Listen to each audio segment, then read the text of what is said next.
YouTube, how you doing today? Glad you're here. Welcome, welcome. Take a seat, get comfortable, get some tea, and let's have a chat about things that I would never do to my hair.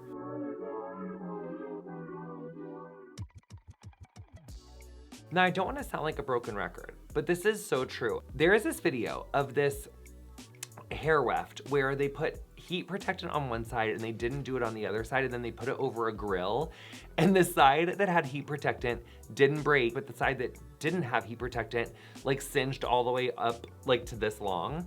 And so the first thing I gotta say here is I don't ever do my hair without heat protectant, ever. I always put something in my hair before I heat style. Even when I don't heat style my hair, I still use something on it, for it to dry naturally, like an air dry cream, which that even is going to buffer your hair and create some heat protection. Your hair is a lot like fabric.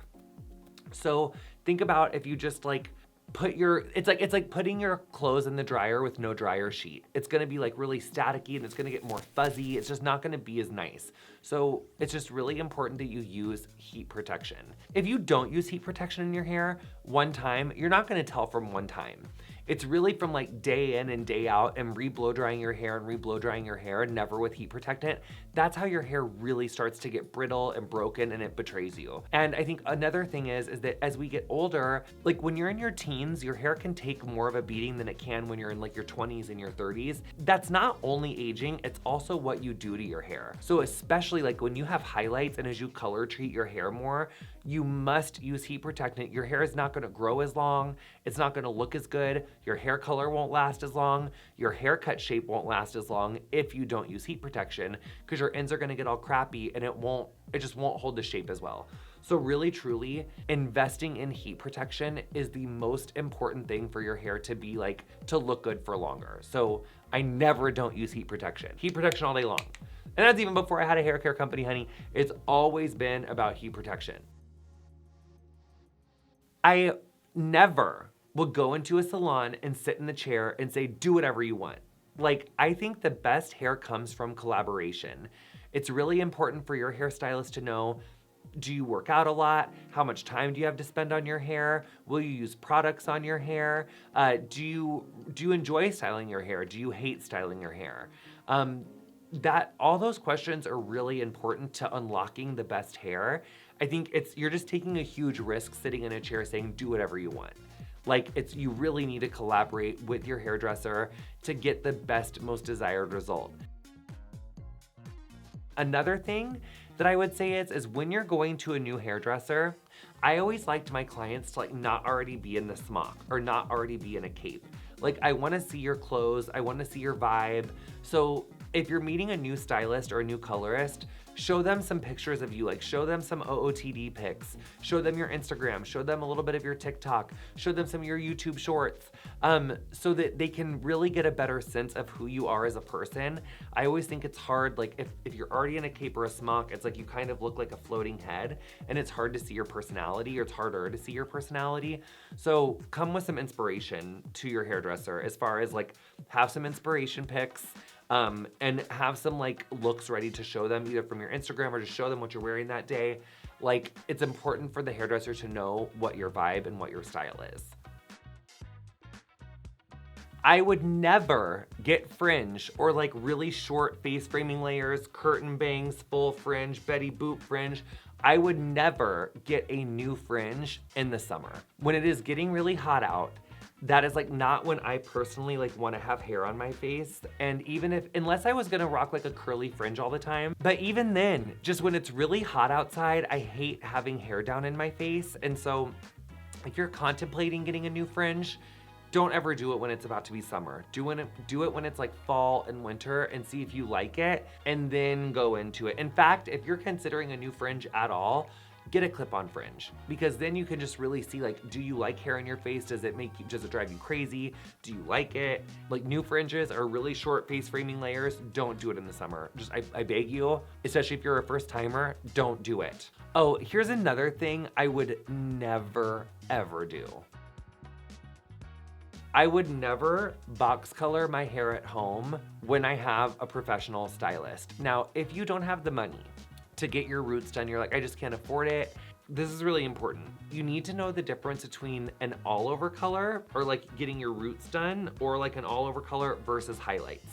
And actually what I just said is technically 3 things. An all over color is like from roots to tips. A retouch is when you're just retouching your roots. So let's say that like I wanted to color my hair black. So all this is black, but now some of my brown and my gray is grown in. An all over color would be the initial application. The root retouch would be when they're just coming in to do my roots. And then highlights are just like if you were gonna highlight your hair.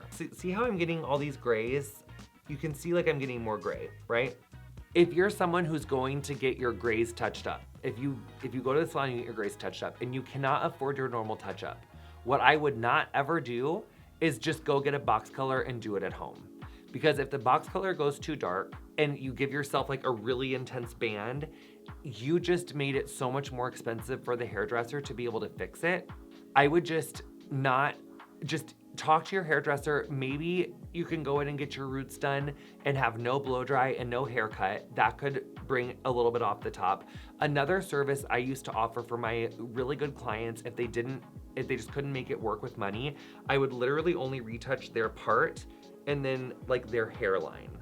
And I would do that for like half price. Just slap it on, wash it off, let them leave with wet hair. But then that way that'll buy them a few more weeks. If that's not an option, get one of those root sprays, or just get like a root powder or a root spray. I know it doesn't seem like that big of a deal, just grabbing a box color and throwing it on your roots. And if the color on your root doesn't go too dark, then it's not as big of a deal. But if the root color goes too dark, that's really like not fixable. Like you get a dark band and it's a nightmare to fix, and it's gonna be like a years long proposition. So I think that's really what I would say is like, I would never go into a salon and just not understand what I was asking for. But I'm a hairdresser, so it's easier to do that. But I think one thing, a lot of people don't understand how long it takes to grow your hair out. Like if you do an all over color, like if I were to do an all over color right now, and I was just like, I just wish I had my natural color. This is like 3 or 4 years of hair. This long of hair, that's years of hair. I got a long face and I'm 6 feet tall. So like this is like that's a lot of hair. So it's gonna take like 3-4 years for you to fully grow that out. Because once you color your hair, it's there. It might fade out and it might get lighter, but it's there. And chemically, when you go to highlight it, your virgin, like the hair that's not colored versus the hair that is colored, it's gonna lift totally differently. So make your appointment. Don't get mad if your hairdresser doesn't have time. Like you gotta make your appointment and make it well in advance. And I think that consultations are just so important to getting your desired result. I would never, ever, never, we are never slicking the hair back with gel and with product when it's wet. Never. That is how you snap your hairlines off, and that's how you end up with a hairline like clear back here. It is okay if you want to pull your hair back into a really tight Sophia Richie bun once or twice a week, but I don't ever want you doing it when your hair is soaking wet and then putting like gel and pomade in your hair while it's wet. When your hair is wet, it's more fragile and it stretches. When it's dry, it shrinks. So if you're fixing your hair really tight while it's wet and it stretches, as it dries, it's gonna shrink and it's gonna contract and it's gonna cause boink, boink, boink. It's gonna cause all these little breakages around your hairline, and eventually it'll just pull your hair out from the root. So that's partly why like not getting your extensions changed enough so that you get a lot of like pulling, tugging, traveling hair with too much weight on it. It's also why that's dangerous. So never slicking the hair back while it's wet. You can slick it back. I like to do it on dry hair. So you could like take the hair dry, you could put gel on it while it's dry, and that'll give it the wet look without actually making it wet, like with water. Once in a while is okay, but definitely like don't sleep on it. Like don't go to sleep with your hair slicked back really, really tight like that. You wanna take the pony out, massage your roots, and then you can put it back up in a loose ponytail or a loose bun to sleep with like a big silk scrunchie and your little silk bonnet, but don't go to sleep with like really tight styles. That's a perfect recipe for a ton of breakage. I would never wear clip-in extensions to sleep overnight, or just wear any extensions for more than 4 to 6 weeks. Hairdressers will say like, oh, it can go 2 months, it can go 3 months. And if you have a really good application, it can. But it's just the longer you leave the extensions in past like that 4-week mark, the higher chance you have of losing hair, traveling hair, breakage. It's just not gonna start to look as good once you have a little bit of length on it. You can push it 6-8 weeks, but for me, I would just give your scalp a time to breathe and give your hair a time to recover. So don't let it sit there for like 3 months at a time. Here's another thing I would do. Let's just bury this in the video. I'm really into semi-permanent hair color now, guys. The people whose color I still do, I have been growing out their permanent color and retouching it with semi-permanent because get this. If you have like some silver hair, see how I have some of my silver hair? If I was to put a semi-permanent brown hair color all over my hair, the silver hair would pick that up a little bit lighter, so it would give me like a built-in highlight. And then when it fades, it doesn't fade nearly as brassy. If your hair fades red or just kind of brassy every time, talk to your colorist about switching you from a permanent color to a semi-permanent color. A permanent color at first gives you like more of an opaque coverage. The analogy I like to make is like pantyhose coverage versus tights coverage. Pantyhose is you can still see the skin through it. If you put on like, tights, like, black tights, you can't see through, you can't see the skin anymore. So permanent color is more like tights and hose are more like semi-permanent. But the thing is that both of these colors are gonna fade out kind of brassy, but the semi-permanent doesn't get as brassy, but it also doesn't cover the silver as well. So if you're like, I don't wanna see any gray, I don't want any silver, it has to be permanent, then I guess go with the permanent. But the thing is that permanent color fades just the same way as semi-permanent fades. It's just that permanent fades way more red, way more brassier, and semi-permanent fades more softly and it doesn't leave such a harsh line of demarcation. And then if you ever do want highlights, semi-permanent is way easier and prettier to highlight than permanent. So I just always used to feel like in my 20s doing hair in the salon, I was like, I wanted permanent on everyone. I didn't really want redos. I didn't want people being like, oh, you missed a silver here or there. But really it's like, who cares if you have a little silver hair here or there? I think it looks so much more natural with the semi-permanent, and semi-permanent will cover the gray. It just doesn't cover it as intensely. But I just think if you're really unhappy with your hair color, and you have been for a while, talk to your colorist about switching to semi-permanent. I am just loving the results that I'm getting from using semis instead of permanents, and it's just so great. Never make impulsive changes to your hair, especially when it comes to hair color.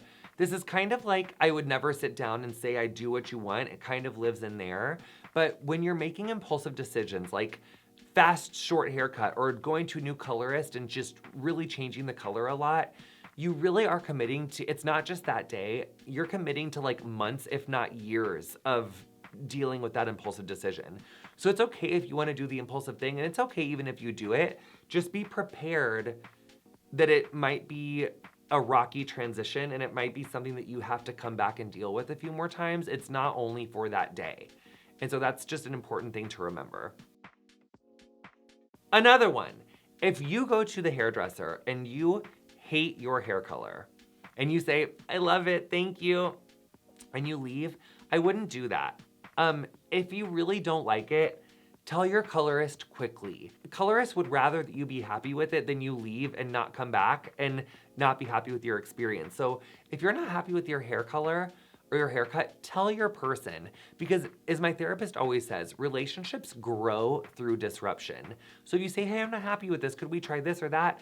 That's okay. When it becomes a bigger issue is when you leave for like 3 weeks or 4 weeks and then you say you're not happy with it. Because then they can't really guarantee their work. You've washed it a bunch of times, maybe you've gone swimming, you've done this, you've done that. We don't know. So I think if you're unhappy with your hair color, let them know quickly so that they can make it better. And also it's like when you bounce between colorists a lot, that last color, or your new colorist might not know all the different things that the last colorist did to it, and that's where you can really get into some hardcore damage over time.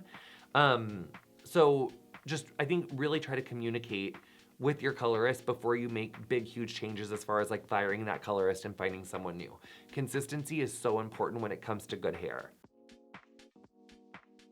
Don't go to sleep with your hair wet. Now, if you do this every once in a while, it's okay. But if you do it night after night after night, it really is creating a place where your scalp can just become not happy. It can create infections. It can create more bacteria, more yeast. It can create like yeast infections on the scalp. It can create more dandruff. It can just create like more conditions for stuff to just kind of grow that you don't want there. Now, if you do it every once in a while, you're gonna be fine. But it's the doing it day after day after day. It's kind of like the heat styling with no heat protection day after day after day. A lot of times when you hear these sorts of things about hair, it's not doing it once or twice is gonna kill you. It's from doing it for years or like a lot, like several times a week. That's where you get into trouble. So it's fine to wash your hair at night, just hit it with a blow dryer. And it's okay if you leave like a little bit of dampness in it, but if when you wake up, your hair is still wet or damp, you don't want 8 hours of wetness on your scalp. And then, cause think about like if you left like a swimsuit on and then went to bed with a wet swimsuit. Think about if you did that every night. Like you're gonna get some ingrown hairs, you're gonna get some irritation. It's not, you're gonna get some, it's just not gonna be pretty. So you do wanna make sure that it's dry, pretty dry, not soaking wet before you go to sleep. That's really important. I also never sleep with my hair down. Sleeping with your hair down is a really good way to kind of fuck up your ends. It's too much like friction on your ends. If you're sleeping like this, and even if you put your hair up on the pillowcase like that and then lay down, you still are moving around at night. So the hair is getting like this, it's getting over here. It's just too much friction on your ends. And as we said before, your ends are really old. Like these have been on my head for years. You wanna be the most gentle with your ends, which is why I suggest putting it on top of your head when you go to sleep in a big silk scrunchie.